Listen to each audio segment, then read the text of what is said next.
परिपाटी है और अब हम उसी परिपाटी के उपक्रम का निर्वहन करने जा रहे हैं। देवियों सज्जनों,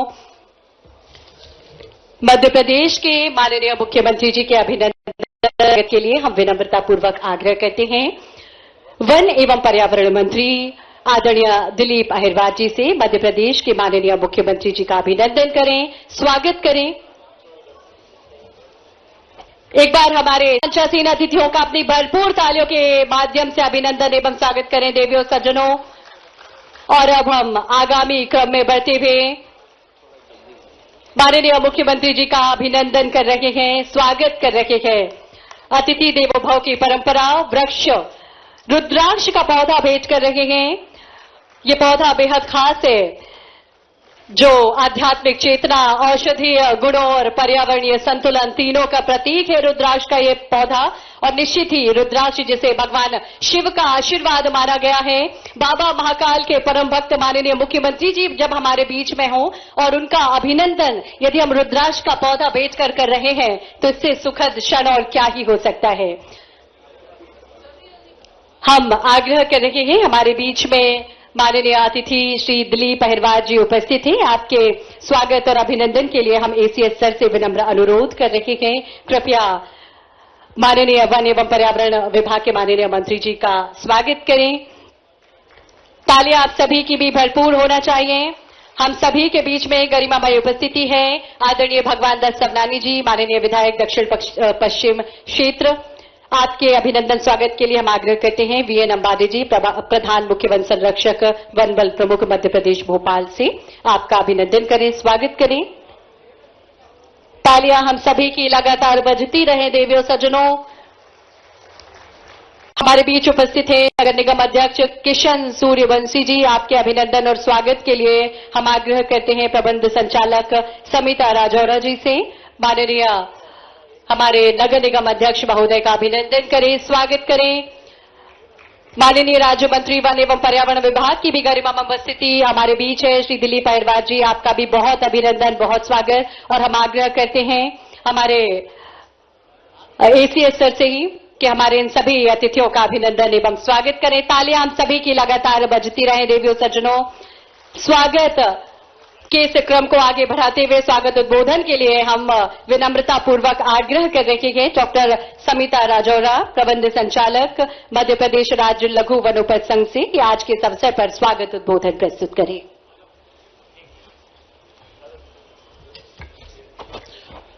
11वें अंतर्राष्ट्रीय वन मेला 2025 के उद्घाटन समारोह के अवसर पर मैं समिता राजौरा, प्रबंध संचालक मध्य प्रदेश राज्य लघु वनोपज व्यापार एवं विकास सहकारी संघ के प्रशासक श्री अशोक बर्नवाल, अपर मुख्य सचिव, प्रधान मुख्य वन संरक्षक वन बल प्रमुख श्री वीएन अंबाड़े, लघु वनोपज वन विभाग के परिवार के सदस्यों की ओर से अत्यंत हर्ष के साथ सर आपका मध्य प्रदेश के मुखिया हमारे यशस्वी मुख्यमंत्री डॉक्टर मोहन यादव जी का इस अंतर्राष्ट्रीय वन मेले में स्वागत करती हूं। सर, आपके आने से ही यह आयोजन हमारा सार्थक हो गया। आपके मार्गदर्शन और निर्देशन में मध्य प्रदेश वन विभाग वनों और वन्य जीव की संरक्षण और उनका व्यापक विस्तार करते हुए वन प्रबंधन में देश की एक अग्रणीय राज्य के रूप में उभर आया है। आपका वनों एवं वन्य जीवों के प्रति लगाव हम सभी को प्रेरित और गौरवान्वित करता है। मैं सहर्ष स्वागत करती हूं हमारे मंत्री जी श्री दिलीप अहिरवार जी का, जिनका हमेशा हमें सानिध्य मिलता है और जिनके साथ हम लोग वन प्रबंधन में ऊंचाइयां ले रहे हैं। मंच पर आसीन अतिथि श्री भगवान दास जी सवनानी जी, विधायक दक्षिण पश्चिम भोपाल, इनका मैं बहुत दिल से स्वागत करती हूं और साथ ही किशन सूर्यवंशी जी, अध्यक्ष नगर निगम, का भी बहुत बहुत स्वागत है। मध्य प्रदेश लघु वनोपज व्यापार एवं विकास सहकारी संघ हमारा 12 जनवरी 1984 में स्थापित हुआ था और ये बताना चाहूंगी कि हमारे क्षेत्रीय वन मंडलों में 60 जिला वनोपज सहकारी यूनियन कार्यरत है और उनके अधीन 1069 प्राथमिक लघु वनोपज सहकारियां समितियां हैं। संघ पूरे देश में वन विभाग और सहकारिता विभाग के परस्पर सहयोग एवं उत्कृष्ट प्रबंधन का अपनी तरीके का एक अनूठा उदाहरण है। वन केवल प्राकृतिक संसाधन नहीं बल्कि हमारे जीवन का आधार हैं और आकाशीय वनोपज आजीविका एवं स्वास्थ्य का आधार है। प्रदेश में लघु वनोपज को प्रसंस्कृत करने के लिए 126 वनधन केंद्र का भी स्थापना की गई है और 300 हितग्राही हर एक केंद्र से जुड़े हुए हैं। साथ ही इस अंतर्राष्ट्रीय वन मेला जो एक वार्षिक आयोजन है 2001 से आरंभ हुआ था और ये 11वां मेला है। इस मेले की theme prosperous forest happy people यानी कि समृद्ध वन खुशहाल जन रखी गई है, जो कि वनों के संरक्षण और मानव कल्याण के परस्पर गहरे संबंध को दर्शाती है। मेले में करीबन 350 स्टॉल हैं और मध्य प्रदेश के दूरस्थ वनांचलों से लघु वनोपज जिला यूनियनों के अंतर्गत वनधन केंद्र, लघु वनोपज के छोटे उद्यमी, वन उत्पादों के निर्माता अपने उत्पादों के प्रदर्शन और विक्रय के लिए भाग ले रहे हैं। इसके अतिरिक्त लघु वनोपज संघ से जुड़े निजी व्यवसायी, प्रसंस्करणकर्ता एवं शासकीय एवं अशासकीय आयुर्वेदिक महाविद्यालयों के डॉक्टर्स, उनसे जुड़े पारंपरिक वैद्य, मध्य प्रदेश के वनांचलों से पारंपरिक वैद्य भी निःशुल्क परामर्श देने के लिए आए हैं। मेले में 10 शासकीय विभागों की प्रदर्शनियां हैं और अपनी उपलब्धियों को जो प्रदर्शित कर रही हैं। इस बार मेले में आकाशीय वनोपज प्रसंस्करण का जीवंत प्रदर्शन भी किया गया है, जिसमें दोना पत्तल, सभई रस्सी, शहद प्रसंस्करण इत्यादि का भी भव्य प्रदर्शन है। मेले में दैनिक रूप में करीबन 80 आयुर्वेदिक डॉक्टर्स और करीबन 100 परंपरागत वैद्य ओपीडी में निःशुल्क चिकित्सा का परामर्श देंगे और इसकी मुझे उम्मीद है कि सभी नागरिक इसकी फायदा लेंगे। मेले में दैनिक रूप से विभिन्न सांस्कृतिक, ज्ञानवर्धक, मनोरंजक एवं रंगारंग कार्यक्रम भी होंगे और ये मेला हर ग्रामीण और शहरी निवासी सभी के लिए स्वस्थ जीवन से जुड़ी और वनों के महत्व को जानने की एक सीख लेकर आया है। मुझे उम्मीद है कि आप सभी जिनको इतना इंतजार होता है वन मेले का, सभी का स्वागत करती हूं और भोपाल की नागरिकों से आग्रह करती हूं कि वे आकर हमारे इस प्रयास को देखें और आशा है ये मेला अपने उद्देश्यों में पूरा होगा और बहुत सारी बातें जो मैं चाहूंगी कि हमारे अतिथि आपसे करें। मेरा सभी यहाँ पर उपस्थित सज्जनों का स्वागत करने का मंशा है और मैं आप सबको तहे दिल से स्वागत करती हूँ। माननीय मुख्यमंत्री जी, आपके सानिध्य में और आपकी जो हमें कृपा दृष्टि हमारे पर रहेगी तो हम लोग आपके अबुद्ध भारत के एक श्रृंखला की कड़ी बन सकेंगे। Thank you so much. हार्दिक धन्यवाद डॉक्टर समिता राजौरा मैडम। कार्यक्रम की रूपरेखा से हम सभी को अवगत कराने हेतु एवं स्वागत उद्बोधन प्रस्तुत करने हेतु और अब क्रम है जब आप सभी की ओर से मध्य प्रदेश के माननीय मुख्यमंत्री जी से हम आग्रह करें।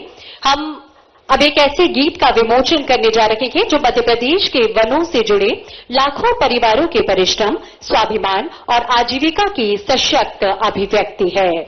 लघु वनोपज हमारी शान, इस गीत को आप सभी को समर्पित करने अब माननीय मुख्यमंत्री जी से हम विनम्र अनुरोध कर रहे हैं। सिंगल क्लिक के माध्यम से इस गीत को आप सभी को समर्पित करें मध्य प्रदेश के माननीय मुख्यमंत्री जी।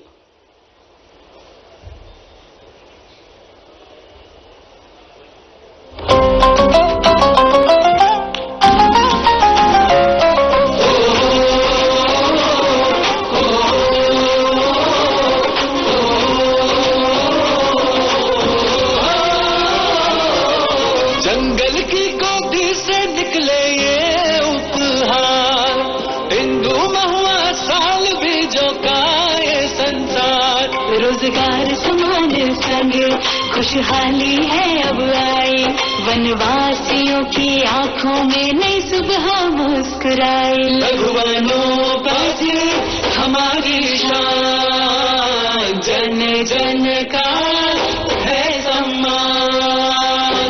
नारी शक्ति नारी सम्मान, गांव का गर्व गांव का मान। लघु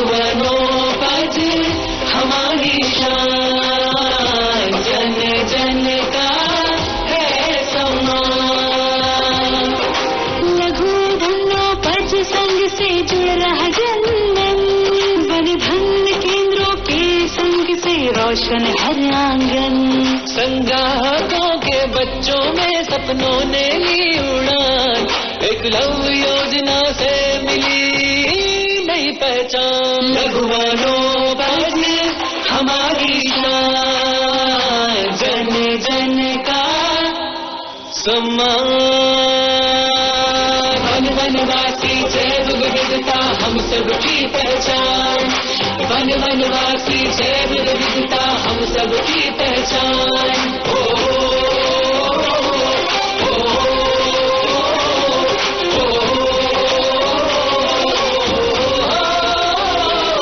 हर पगडंडी गाती है समृद्धि की मीठी धुन, शहद चिरौंधी लाख से भरते जीवन के गुण। गांव महकते सपनों से भविष्य होगा खुशहाल, वन परियोजनाएं बनती उम्मीदों का नया जहां। लघुवनोपज हमारी शान, समृद्ध हो सारा जहान। वनवासियों का उज्जवल भविष्य मध्य प्रदेश की पहचान। लघुवनोपज हमारी शान, जन जन का है सम्मान।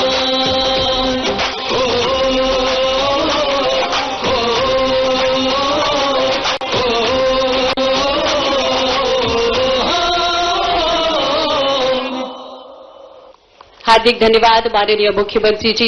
लघु वनोपज हमारी शान इस गीत को जनता को समर्पित करने हेतु हम आपको बता दें कि इस गीत की जो संकल्पना है डॉक्टर समिता राजौरा जी के द्वारा की गई और अनुराधा और हितेश तोरिया जी ने संगीत दिया है। ये सुंदर गीत जब आप सभी सुन रहे थे तो हम चाहेंगे एक बार जोरदार तालियां आप सभी की ओर से भी होना चाहिए। आप सभी को समर्पित ये गीत, बहुत सुंदर गीत। और अब क्रम है जब हम उस पहचान का अनावरण करने जा रहे हैं जो मध्य प्रदेश के वनों में निर्मित निहित विश्वास, परंपरा और उत्तरदायित्व का प्रतीक है। विंध्य हर्बल्स का लोगो अब माननीय मुख्यमंत्री जी से हम आग्रह कर रहे हैं कि माननीय मुख्यमंत्री जी रिमोट का बटन दबाकर इस लोगो को का अनावरण करें, समर्पित करें आप सभी के लिए। तालियां हम सभी की ओर से जोरदार होना चाहिए। देवियों सज्जनों, वनों से उपजे उपहार की, विश्वास की और विंध्य हर्बल्स की एक नई पहचान की। मिट्टी जो वनों को पोषण देती है और स्थायित्व की नींव रखती है। जल जो जीवन की निरंतर धारा है और पीढ़ियों से संचित ज्ञान को आगे बढ़ाता है। वनस्पति जो संरक्षण, पुनर्जीवन और प्राकृतिक उपचार का आधार है।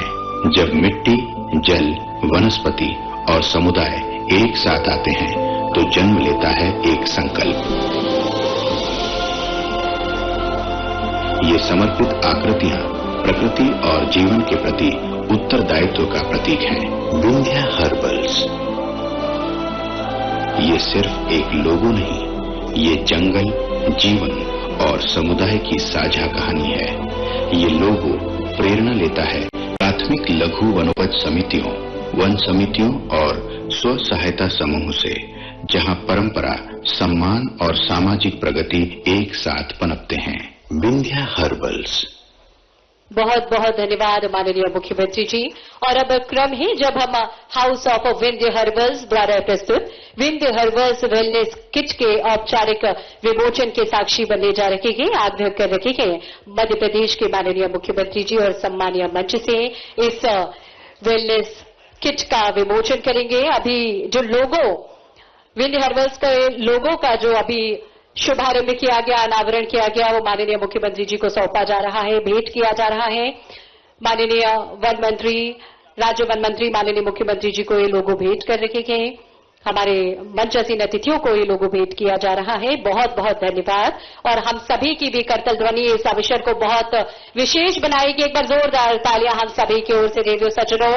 और अब हम बढ़ रहे हैं आगे की ओर। अब क्रम है जब हम हाउस ऑफ विंध्य हर्बल्स द्वारा प्रस्तुत विंध्य हर्बल्स वेलनेस किट के औपचारिक विमोचन के साक्षी बने और हम आग्रह करते हैं माननीय मुख्यमंत्री जी से कि इस वेलनेस किट का विमोचन करें, साथ ही हमारा विनम्र आग्रह हमारे सभी मंचासीन अतिथियों से, आप भी सहभागी बने इस वेलनेस किट के विमोचन में। ये वेलनेस किट आयुर्वेदिक गुणों से भरपूर है, जो प्रकृति की उपचारात्मक शक्ति को अपनाते हुए विकसित की गई है। जोरदार तालियां हम सभी की ओर से। वेलनेस किट का विमोचन माननीय मुख्यमंत्री जी के द्वारा किया जा रहा है।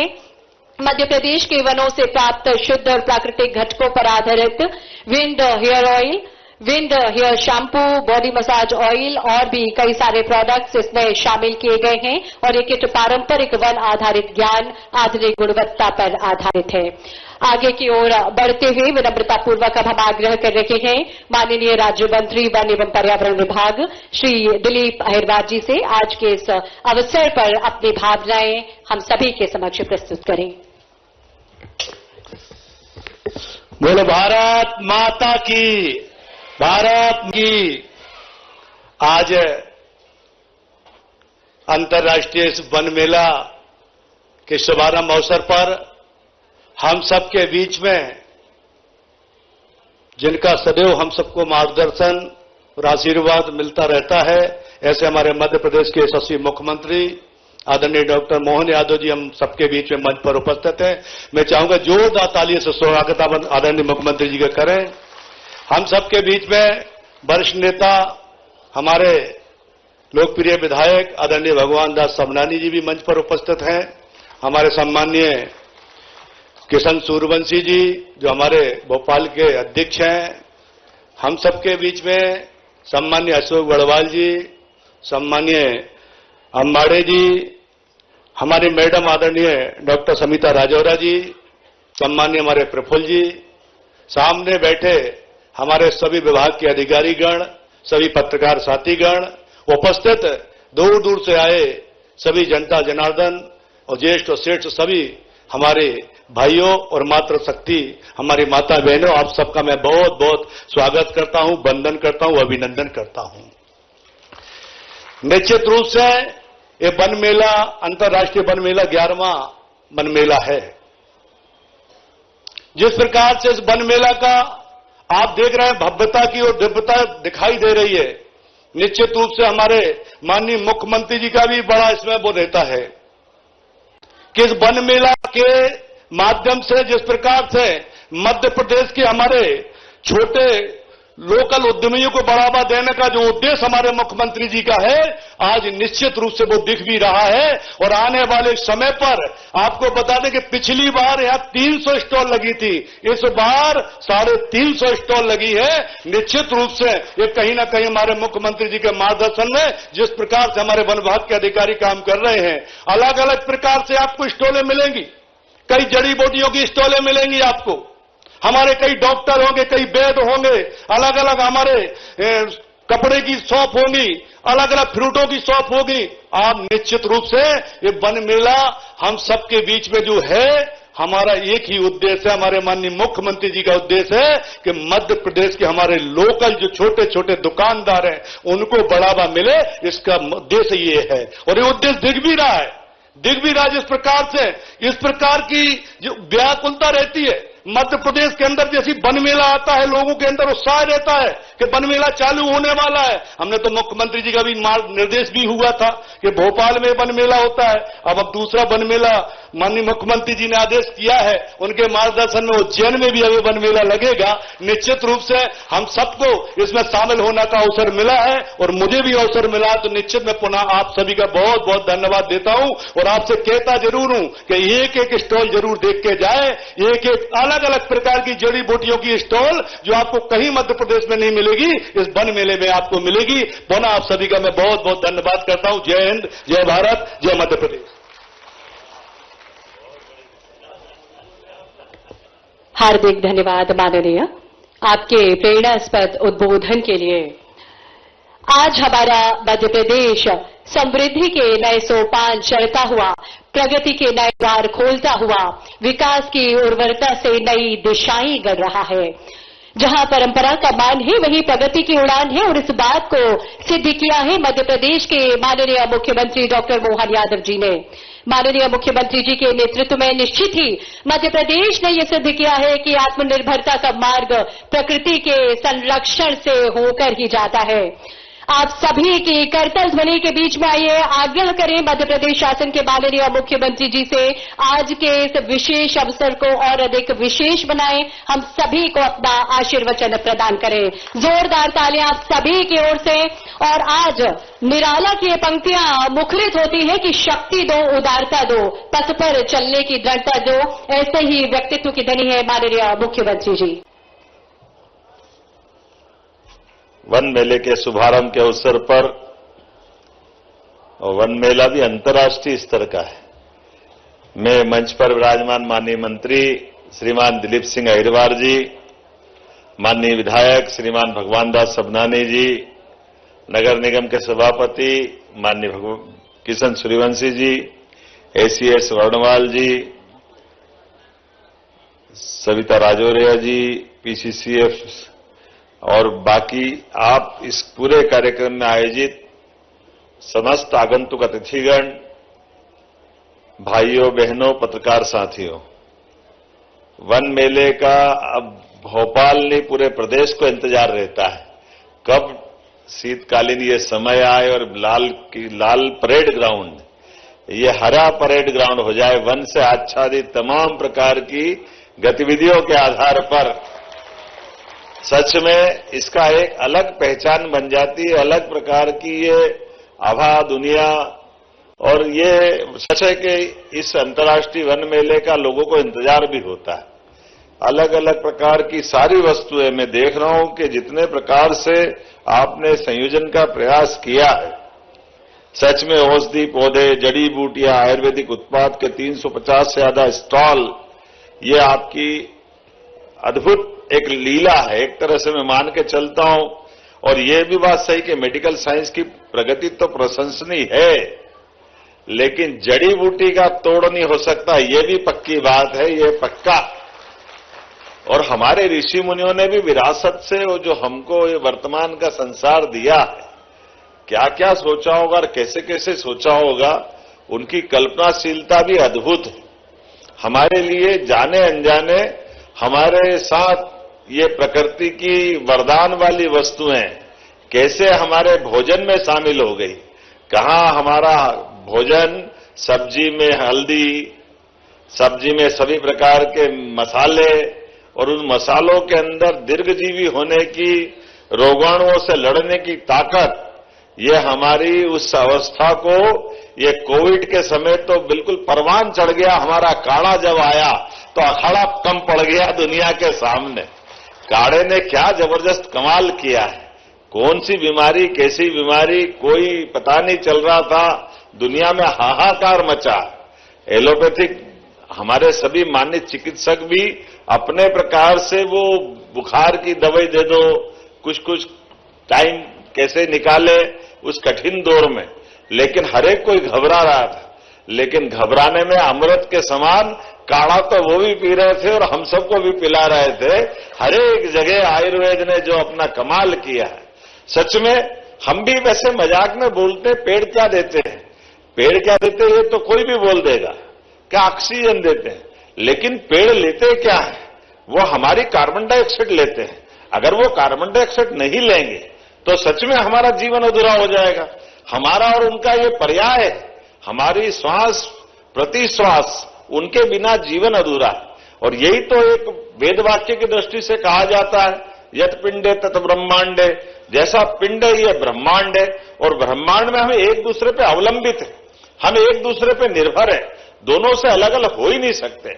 हर एक वो जीव, हर एक वो पेड़ पौधा, और जगदीश चंद्र बसु ने, मैंने सही कहा पिछले, जब अपना पहली बार बताया कि पौधों में प्राण होते हैं, तो रॉयल सोसाइटी में जब इस बात का उनने रिसर्च करके सामने सिद्ध किया कि पौधों में प्राण होते हैं, लोगों ने तालियां बजाई, आनंद से उनको अपने कंधों पे उठा लिया, दुनिया के सामने बोले आपने चमत्कार कर दिया, गजब कर दिया। ये पौधों में प्राण होते ये सिद्ध करने का ये प्रमाण आपके ज्ञान और ज्ञान के माध्यम से विज्ञान ने ये नया प्रकार का इतिहास लिखा है। अब वो उनने कहा कि भई आपने इतना बड़ा काम किया, भारत वाले तो आपको सिर माथे पे बिठा करके पूरे देश और दुनिया में बताएंगे। उन्होंने कहा ये बात सही है कि मैंने आपके हिसाब से बड़ा काम कर दिया, लेकिन मेरे देश में मेरा कोई सम्मान नहीं होगा। तो लोगों ने, क्यों आपके लोग विज्ञानी को या ज्ञानी आदमी को पसंद नहीं करते क्या? तो नहीं, बोले करते तो बहुत है।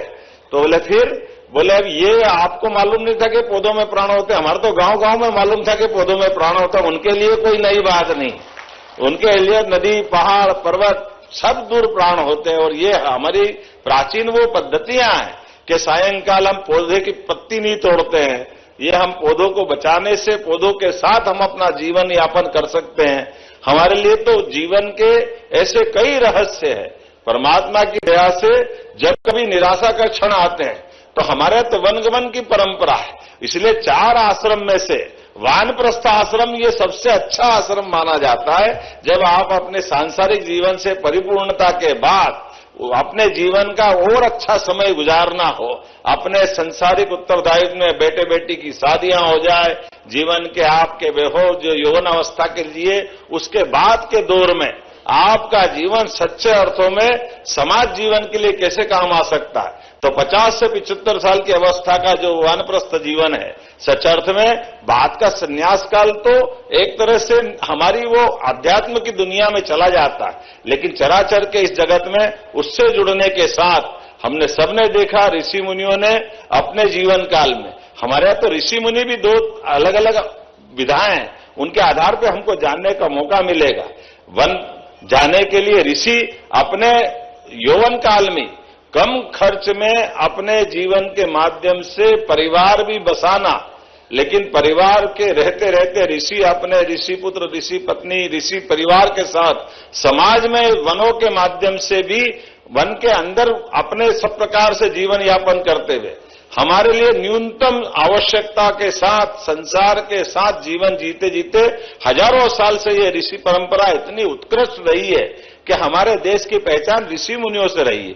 इसलिए जीवन के सारे उलझे सुलझे प्रश्नों के उत्तर हमारे ऋषि मुनियों ने निकाले। मैं आज के इस अवसर पर इतना भी बताना चाहता हूं कि वन की भी कोई सीमा नहीं होती थी राज्य शासन काल की पुराने राजा महाराजे की पद्धति में, ना हमारे ऋषि मुनियों को किसी सीमा में बांध सकते थे।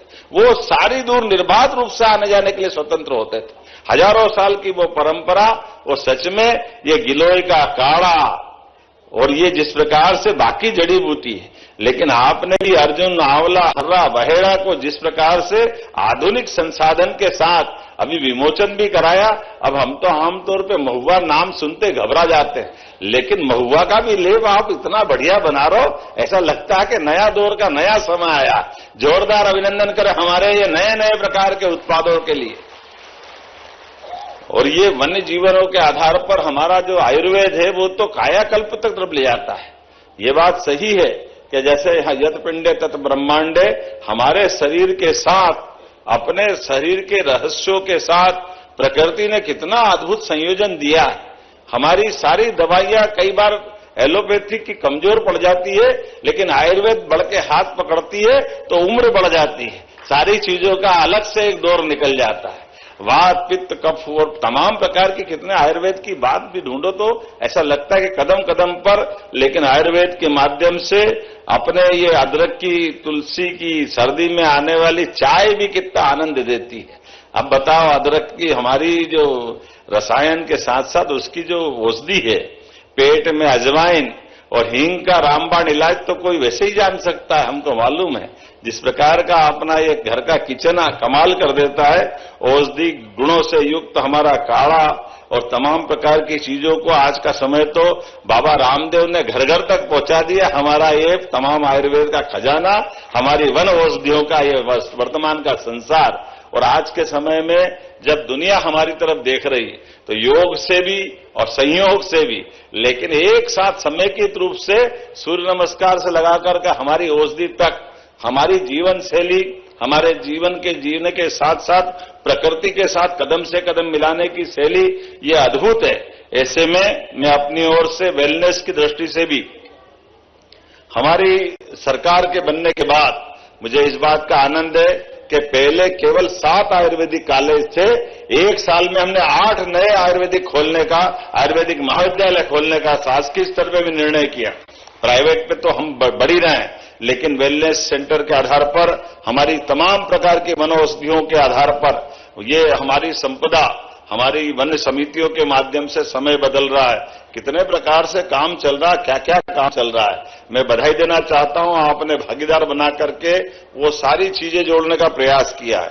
ऐसे में इस मेले में 10 विभागों द्वारा वन्य प्राणी, इको टूरिज्म, आयुष, औषधि, पौधे, अनुसंधान, जैव विविधता इत्यादि की प्रदर्शनियां भी लगाई है और 50 से ज्यादा स्टॉल में 50-80 आयुर्वेदिक डॉक्टर और 100 पारंपरिक वैद्य भी अपनी सेवा देने को तैयार है। और इस मेले में पहली बार ट्राइबल आर्ट, अकाष्ठी वनोपज प्रसंस्करण का जीवंत प्रदर्शन किया जा रहा है।